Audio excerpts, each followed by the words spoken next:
School college में 40 साल 50 साल साथ साथ रहे, मित्र रहे हैं, दोस्त रहे, एक ही साथ पार्टी में रहे हैं। और अब आपके स्कूल के मास्टर हैं। अभी इन दोनों लोगों के, मैं अभी जो ये लेटेस्ट इंसिडेंट हुआ था, मैंने बार बार कहा कि इन दोनों लोगों के व्यक्तिगत रिश्ते हैं, व्यक्तिगत भावनाएं हैं और ये व्यक्तिगत मामला है। हाँ। कभी वो प्रोवोक कर देते हैं, कभी ये प्रोवोक कर देते हैं, तो उनमें मैं बीच में नहीं पड़ना चाहता। मैंने पहले भी कहा कि इन दोनों लोगों के चीजों में, क्योंकि उधर से भी कई प्रोवोकेशंस हुए। हाँ। अच्छा, कमाल फारूकी साहब, तो नहीं, लेकिन अभी आप अखिलेश जी का नाम ले रहे थे। अब वो कह रहे हैं कि मैं किसी मामले पढ़ना नहीं चाहता। नहीं, मैंने जो कहा अखिलेश, मैंने जो कहा फारूकी साहब, मैंने जो कहा, मैं अभी भी उस बयान पर कायम हूं। अखिलेश जी ने कहा कि बेनी प्रसाद वर्मा जी को राजनीति का ककहरा सिखाने की जरूरत नहीं, वरिष्ठ नेता हैं, सोच समझ के बोलते हैं, सही बोलते हैं। अखिलेश जी आपने कहा, जी ने फरमाया, जो मैंने सुना है, अखिलेश जी आपने कहा, रिएक्ट करूंगा। कमाल साहब, अखिलेश जी कहा कि दो पार्ट हैं उनके, जो पार्लियामेंट के बाद के जो बयान आए उसके दो पार्ट हैं। जो कुछ मुद्दे उन्होंने रेज किए, पॉलिटिकल मुद्दे रेज किए, और उसके अलावा एक पार्ट है जिसपे आप आपत्ति कर सकते हैं कि वो जो 4 सीटें कंधे देने के लिए, तो उसकी शब्दावली पे आप जाते हैं। तो हमने यही कहा कि मुद्दे महत्वपूर्ण होते हैं, शब्दावली उसके सेकेंडरी आती है। हो सकता है कि उससे बेहतर शब्दों का प्रयोग किया जा सकता है। ठीक बात है, लेकिन हमारे साथ शाहिद, जो मुद्दे उन्होंने उठाए पॉलिटिकल चीजों के, तो मुद्दे का जवाब पॉलिटिकल मुद्दे से होना चाहिए। जी, हमारे साथ शाहिद मंजूर साहब जुड़ गए हैं। शाहिद मंजूर साहब जुड़ गए हैं। आप उत्तर प्रदेश सरकार में श्रम राज्य मंत्री हैं, सपा के वरिष्ठ नेता हैं, समाजवादी पार्टी के मुस्लिम फेस जो हैं उनमें से एक प्रोमिनेंट चेहरा शाहिद मंजूर साहब का भी है। मंजूर साहब, सिर्फ एक चीज मैं आपसे पूछना चाहूंगा, पूरी ईमानदारी से बताइएगा कि बेनी बाबू को चरस खिलाता कौन है? वो चरस उनको मिलती कहां से है? शिवपाल कहते हैं चरस मिलती है, राजू श्रीवास्तव नए नए सफाई बने कह रहे हैं चरस मिलती है, बड़े बड़े नेता कहते हैं वो चरस का सेवन करते हैं। वो चरस का सेवन करते हैं, सरकार आपकी है, और पता नहीं चरस लाता कौन खिलाता कौन।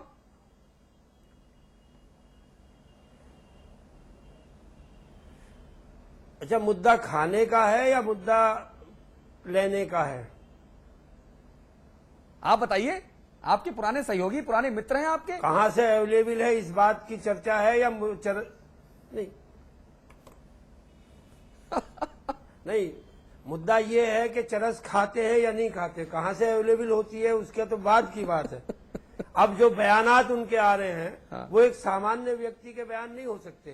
यह सामान्य बुद्धि का व्यक्ति नहीं हो सकता जिस तरीके के वो बयान दे रहे हैं। तो इससे तो यही साबित होता है कि वो ऐसे बयान देते हैं जैसे कोई नशे में बयान दे रहे हो। अच्छा, अब वो चरस का हो या अफीम का हो, ये तो सेवन करने वाले जाने, लेकिन बात सामान्य नहीं है।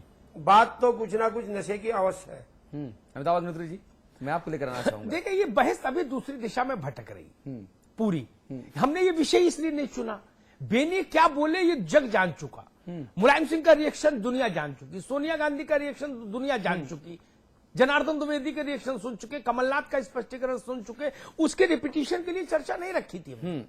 हमने चर्चा सिर्फ इस बात पर रखी थी। मैं इस खोज में भी नहीं जाता जो शिवपाल जी ने कहा कि चरस पीते हैं कि नहीं पीते, वो बेनी जाने, बेनी का डॉक्टर जाने।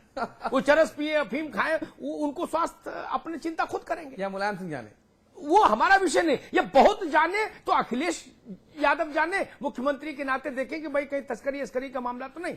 एक ये विषय हमने सिर्फ इसलिए रखा, हम इस बात की पड़ताल करना चाहते हैं कि क्या एक जिले का सिपाही किसी दूसरे जिले के एसपी को लगातार गाली दे सकता है?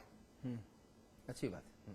इसलिए इस पड़ताल के लिए उस सिपाही को ताकत कहां से मिल रही, हम वो ढूंढ रहे थे, ताकत, चश्मा लगाकर कि वो ताकत कहां से मिल रही।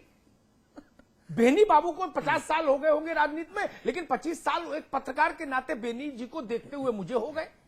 25 साल जब वो यहां पार्लियामेंट में जब रहे, संचार मंत्री रहे, तो उनसे निकटता भी रही। हम उनकी तासीर भी जानते हैं, हम मुलायम सिंह यादव की भी तासीर जानते हैं, और हम कांग्रेस का भी दिमाग जानते हैं। चोर से कहो चोरी करो और साहूकार से कहो जागते रहो। मुलायम सिंह यादव इतने छोटे नेता हैं क्या? या कांग्रेस में फर्रुखाबाद में जो यूथ कांग्रेस का सिपाही है, ये देवरिया में जो ये कांग्रेस का वर्कर है, उसको भी पता है कि कांग्रेस की सरकार के लिए मुलायम सिंह जरूरी है। ये तो पता है ना, सरकार की उम्र के लिए मुलायम सिंह जरूरी है, ये बात सबको पता है। कांग्रेस का वर्कर उत्तर प्रदेश में यह भी जानता है कि मुलायम सिंह जब मिल जाते हैं पार्लियामेंट में कहीं, तो मनमोहन सिंह जी भी अच्छे से नमस्ते करते हैं, सोनिया जी भी करती हैं। रिश्ता ही ऐसा नाजुक है भाई। ये बेटी वाले हैं, वो बेटे वाले हैं, ऐसा समझ लो। उत्तर प्रदेश की भाषा में कहूं तो बेटी ब्याहनी है तो झुकना तो पड़ेगा, सरकार चलानी है तो नमस्ते तो करनी पड़ेगी। राजनीति कोई साधु उसका खेल तो है नहीं। फिर आखिर अकेला कांग्रेस में एक ही पराक्रमी कैसे पैदा हो गया? ठीक बात है। एक ही बाहुबली कि निज भुजबल में बैर बढ़ावा, रावण ने कहा मंदोदरी से आखिरी दिन जब युद्ध के लिए निकला राम से कि निज भुजबल में बैर बढ़ावा। तो ऐसा तेज बेनी में कहां से आ जाएगा इस उम्र में? और वो बेनी जो देख लिए कि उनके प्रभाव के जितने सो कॉल्ड जिले थे उन सब में सारी विधानसभा सीटें सपा ने जीत ली। बेटे की तो बेनी को तो डिप्रेशन में होना चाहिए था, ये एग्रेशन में कैसे आ गए? डिप्रेशन की दवा खाने की बजाय ये एग्रेशन में आ गए। तो जो मोड चेंज हुआ बेनी का, मेरा मानना यह है कि मोड चेंज ये सहज नहीं है, ये सहज नहीं है। कई बार राजनीति में हमने देखा, अखिलेश जी को याद होगा, अखिलेश जी से सहमति नहीं जताएंगे, मैं जानता हूं जताना ठीक भी नहीं कतई उनके लिए, हाँ ठीक नहीं। के तिवारी और राजीव जी का समय, अखिलेश जी उत्तर प्रदेश के कुछ उन गिने चुने कांग्रेस के नेताओं में से हैं जिनका संपर्क और संबंध गांधी परिवार से सीधा प्रत्यक्ष रहा है। इसलिए मैंने उदाहरण दिया, और कोई होता तो नहीं देता, क्योंकि कांग्रेस में बहुत सारे लोग पूरी जिंदगी नेता रह जाते हैं, गांधी परिवार से सीधा संपर्क नहीं हो पाता। अखिलेश प्रताप सिंह का है। राजीव गांधी के समय में सब लोग कहते थे कि भाई ज्ञानी जेल सिंह का आदर करते हैं, महामहिम है। और के तिवारी कांग्रेस के और सरकार के इस बयान के तुरंत बाद 25 गाली जेल सिंह को तुरंत रसीद कर देते थे। फिर हंगामा मचता था।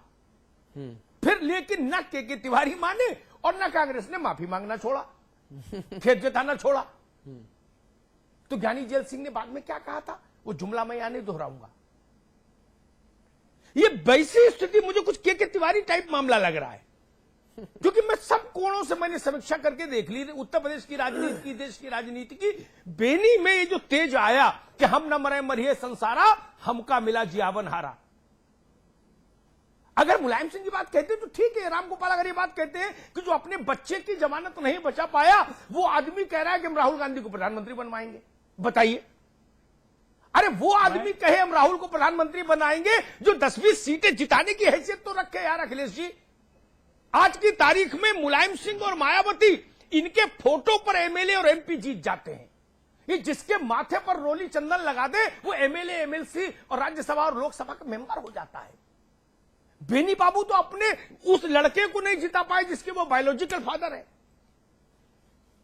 मैं कुछ बोलूं? जी अखिलेश जी, देखिए काफी बातें आई हैं जिसका थोड़ा सा बताने का मुझे अवसर दीजिएगा। पहली बात तो ये कि सिर्फ बेनी बाबू की ही बात करें और उन्होंने क्या बोला ये एक तरफा होगा। तो इसका थोड़ा सा बेहतर ये होगा कि सामने से क्या क्या कहा गया तो अब इधर से क्या बोला गया। आप याद करें उधर के भी बयानों का, कितना कटु शब्द, कितनी आलोचना और किस लेवल पे की गई।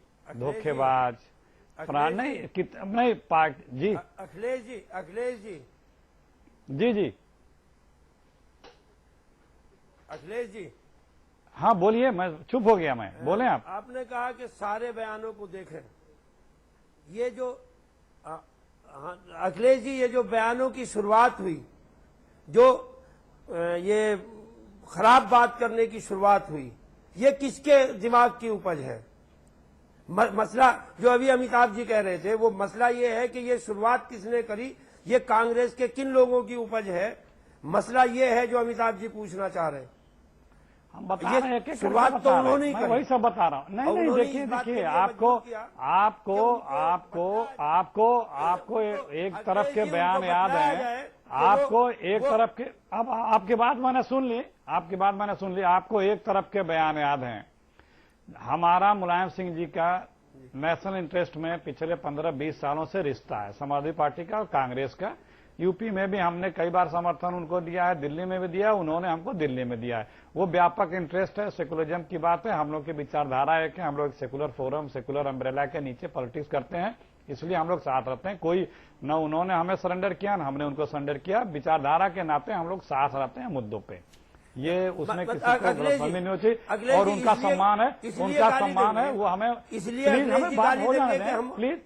नहीं प्लीज बात देखिए। फिर उसके बाद उधर से भी आप हमें तमाम बोलते जाएं, क्या क्या बोला हम बोलना नहीं चाहते हैं। दूसरे बीजेपी की आप तारीफ करते जाएं, भाई हमें बुराई दिख रही है, बीजेपी की आप तारीफ करते जा रहे हैं, ये अच्छा नहीं है। आपने अरे कहा नहीं की अडवाणी जी बीजेपी, अरे पार्लियामेंट में की, पार्लियामेंट के बाहर की, लखनऊ में मिनिस्टरों के साथ की, लोहिया जी के जन्मदिन पे की। अरे शायद अखिलेश अडवाणी जी सुनिए प्लीज। आज एक खबर सुनिए, आज एक खबर और है अखिलेश जी, आज अखिलेश जी एक खबर और है। अमूल के साथ अखिलेश जी ने एक गठबंधन किया। ये कहा गया कि उत्तर प्रदेश में हर जनपद में, हर बड़े रोडवेज डिपो पर अमूल की तो शॉप खुलेंगी ही खुलेंगी, अब अमूल का एक बड़ा सेंटर भी खोला जाएगा। अच्छा, अमूल क्या है?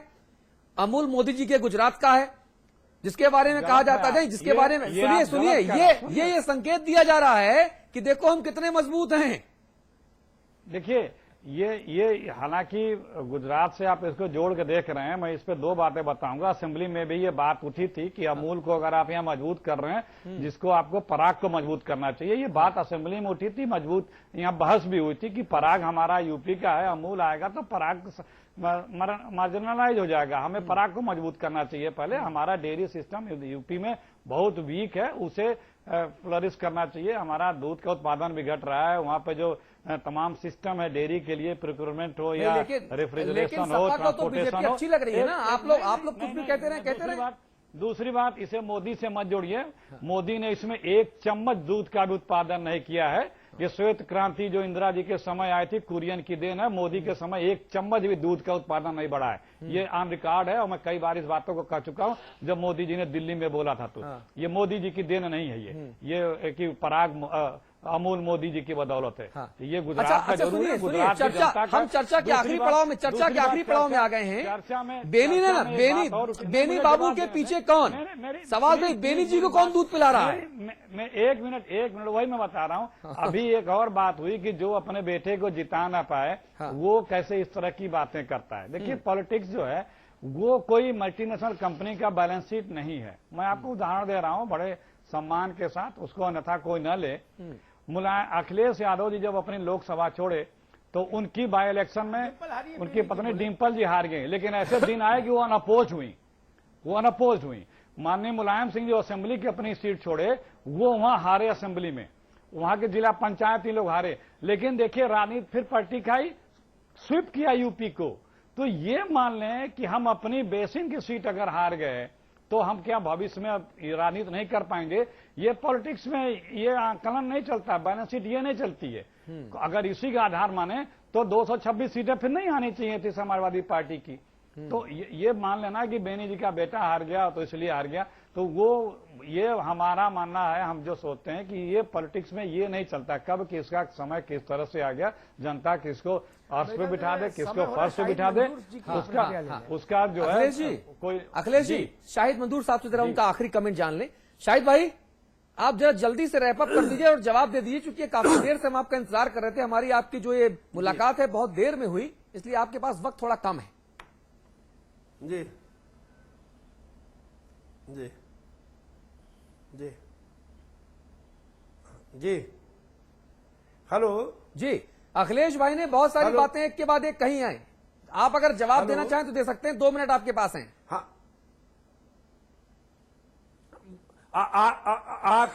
आखिर में आपने एक बात कही कि बैनी बाबू के पीछे कौन। तो अखिलेश जी सिर्फ ये बतला दें कि बैनी बाबू जो ये अनर्गल बातें कर रहे हैं, ये कांग्रेस की जबान है या उनके अपने दिमाग का दिवालियापन है। सिर्फ इतना बतला दें अखिलेश जी, मसले का हल हो जाएगा। और यही आज आपका मुद्दा है जी, यही आज आपका सवाल है। इस पर ये अखिलेश जी बता दें कि ये जो बयान दे रहे हैं, जो अनर्गल बात कर रहे हैं, ये कांग्रेस की तरफ से। मैंने इस कार्यक्रम में बताया, इसके पहले भी बताया, ये दो पुराने वरिष्ठ दोस्तों नेताओं का अपना मामला है। वो दोनों लोग एक दूसरे के बड़े अच्छे मित्र रहे हैं, दोनों लोग एक दूसरे के एक ही स्कूल कॉलेज एक ही विचारधारा के साथ 40 साल रहे हैं। ये दोनों लोग का आपस का, कभी वो बोले कभी वो बोले, वो आपस का व्यक्तिगत उन लोग के अपने बयान है। शाहिद साहब,